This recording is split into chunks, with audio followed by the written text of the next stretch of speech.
Hello नमस्कार, तुम्हा सर्वांचं आपल्या चॅनलमध्ये अगदी मनापासून स्वागत। आज आहे नवरात्रीचा 8वा दिवस म्हणजेच दुर्गाष्टमी। अष्टमीच्या दिवशी मी कन्यापूजन करते। तर इथे 9 कुमारिकांना मी बोलवलेलं आहे। अगदी लहान लहान आहेत आणि यांची मग पूजा वगैरे करायची। तर त्यांचे सगळ्यात आधी पाय वगैरे धुवायचे, स्वच्छ करायचे, हळदी कुंकू लावायचं। त्यानंतर आपण ज्या वस्तू आणल्या आहेत भेटवस्तू त्यांना द्यायला त्या द्यायच्या। आणि मी इथे आणले मेहंदीचं कोन वगैरे आणलं होतं आणि चुनरी वगैरे छोटीशी। तर ते सगळं त्यांना दिलं। देवी पूजन करत असताना कुमारिका पूजन करण्याचे खूप महत्त्व मानले जाते। त्याशिवाय देवीची पूजा पूर्णत्वास जात नाही। देवी भागवतामध्ये नवकन्यांचे महत्त्व सांगितले आहे। 2 ते 10 वर्षांच्या मुलींना बोलवून त्यांचे पूजन आणि मानपान केले जाते। यांनाच कुमारिका असे म्हटले जाते। कुमारिका पूजनाने धन, आयुष्य, बल वृद्धिंगत होते। यामध्ये 3 वर्षाच्या कन्येला त्रिमूर्ती, 4 वर्षाच्या कन्येला कल्याणी, 5 वर्षाच्या कन्येला रोहिणी, 6 वर्षाच्या कन्येला कालिका, 8 वर्षांच्या कन्येला शांभवी आणि 9 वर्षांच्या कन्येला दुर्गा, तर 10 वर्षाच्या कन्येला सुभद्रा म्हटले जाते। नवरात्रीतील सप्तमी, अष्टमी किंवा नवमी या दिवशी कुमारिका पूजन करावे। तर मी इथे अष्टमीच्या दिवशी कुमारिका पूजन केले आहे। यामध्ये आपल्या परंपरेनुसार, कुळाचारानुसार आपण कुमारिका पूजन यथाशक्ती यथासंभव करायचे आहे आणि त्यानंतर कुमारिकांचे आशीर्वाद घ्यावे। यामुळे आपल्याला देवीची कृपा आणि शुभाशीर्वाद प्राप्त होतो। आणखीन एक गोष्ट म्हणजे कुमारिका पूजनाच्या वेळी आपण एखाद्या बालकालाही बोलावे, म्हणजे एखाद्या मुलाला आपण बोलवायचं आहे। त्याशिवाय देखील कुमारिका पूजन पूर्ण होत नाही।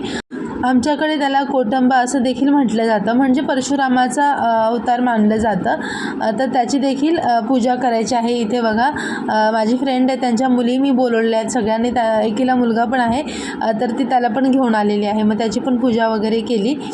भेटवस्तू म्हणून तुम्ही कुठल्याही वस्तू देऊ शकता, रुमाल, फळं, लाल वस्त्र, खेळणी, काहीही देऊ शकता। आधीला पण एका ठिकाणी बोलवलं होतं, तर त्यांनी त्याला क्यूब दिला होता आणि मी इथे सगळ्यांना मेहंदीचे कोन, रुमाल वगैरे वाटले होते। आणि ज्या लेडीज पण आल्या होत्या काही, कारण की ज्यांची लहान मुलं आहेत त्यांना त्यांच्या मम्मीला पण यावं लागतं। आणि ही छोटीशी जी आहे ना आमची अंबा माता, ही काही एका जागेवर बसतच नव्हती, तिचा सगळीकडे गोंधळ सुरू होता आणि खूप छान वाटत होतं जेव्हा आपल्या घरात असं सगळं लहान मुले येतात। प्रत्यक्ष देवीच आपल्या घरात आल्यासारखं वाटतं। आणि त्यामुळे बघा हिची गडबड सुरू आहे आणि खेळणी वगैरे तिला मी देत होते, तर खुश होत होती ती। आणि पूजा वगैरे करताना तर खूप तिला छान वाटत होतं। इथे मी या चुनरी आणल्या होत्या, त्या पण सगळ्यांच्या डोक्याला असं बांधलं।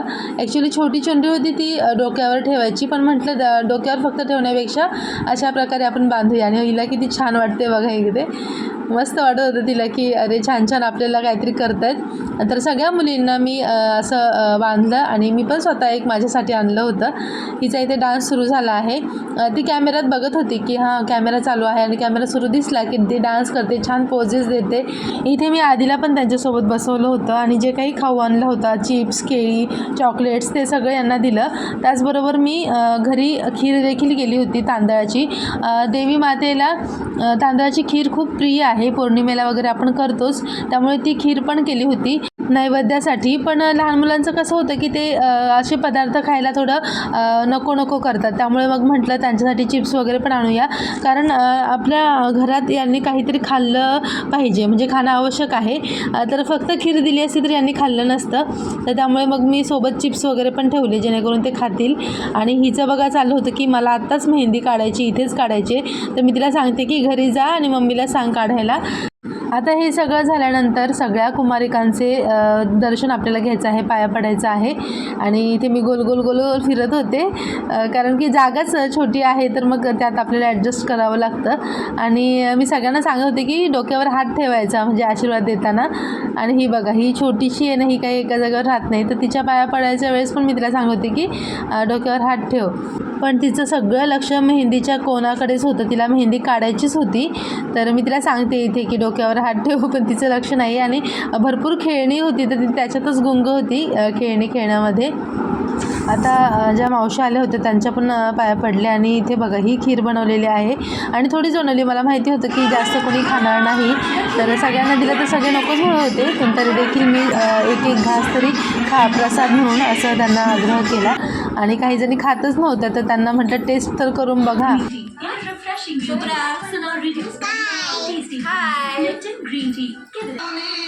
खूप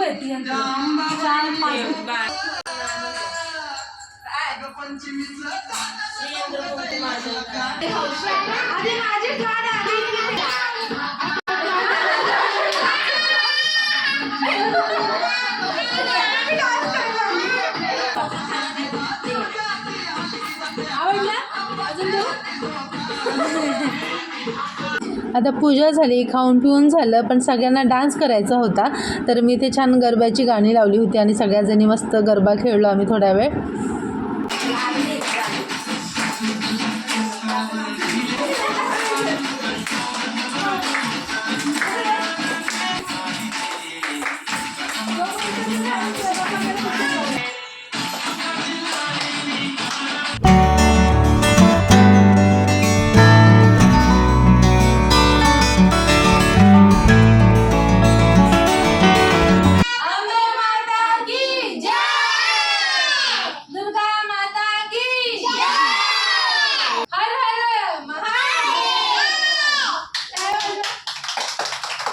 हॅपी बर्थडे.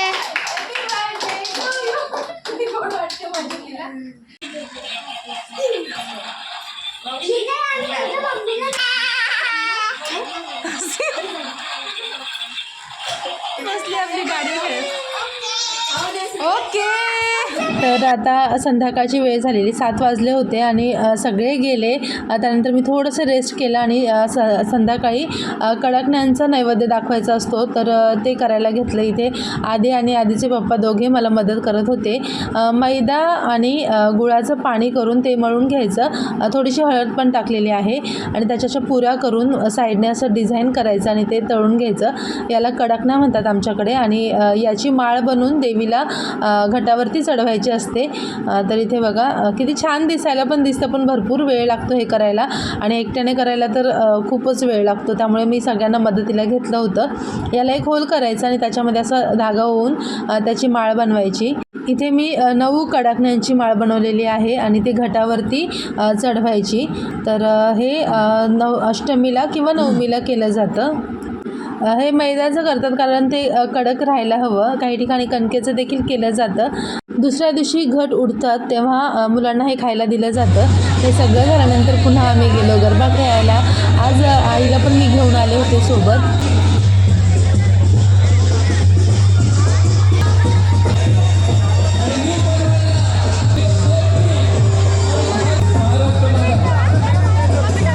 करतांच्या अथक परिश्रमाने झालेलं आहे, त्यांच्यासाठी एकदा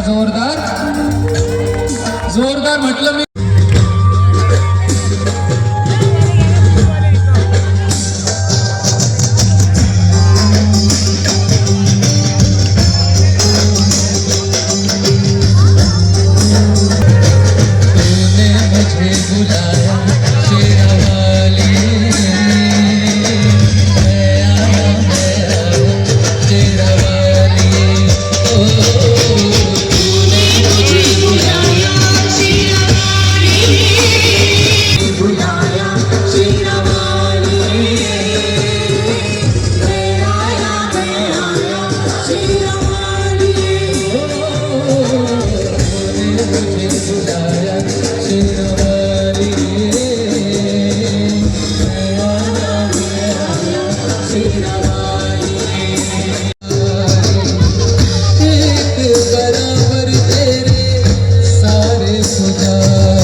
नंतर दर्शनाला गेलो. आमच्या जवळपास जिथे कुठे अंबे माता आहे, देवी बसलेली आहे, तिथे जाऊन आम्ही दर्शन घेतलं.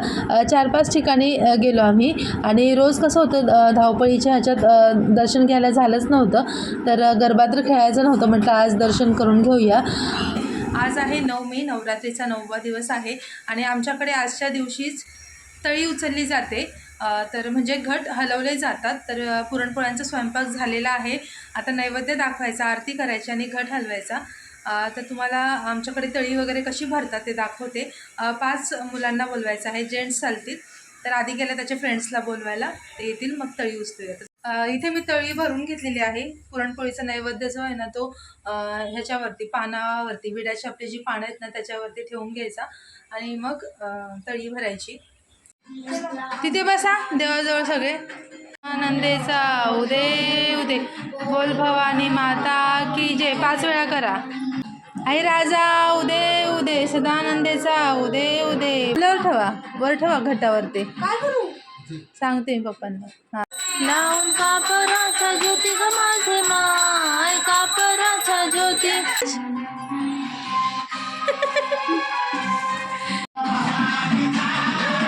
आता मी आले आहे देवीची ओटी भरायला. ॲक्च्युली अष्टमीच्या दिवशीच मी ओटी भरते, पण त्या दिवशी कुमारिका पूजन वगैरे सगळं करण्यामध्ये मला इतका वेळ झाला की साडी वगैरे आणायला भेटलंच नाही. तर मग मी नवमीच्या दिवशी देवीची ओटी भरली. तर अशा प्रकारे अष्टमी आणि नवमी आम्ही साजरी करतो. तर आजचा व्हिडिओ मी इथेच एंड करते. तुम्हाला कसा वाटला कमेंट करून नक्की सांगा. चॅनलला नवीन असाल, पहिल्यांदाच माझे व्हिडिओज पाहत असाल तर चॅनलला सबस्क्राईब नक्की करा अशाच छान व्हिडिओमध्ये. तोपर्यंत टेक केअर, बाय बाय.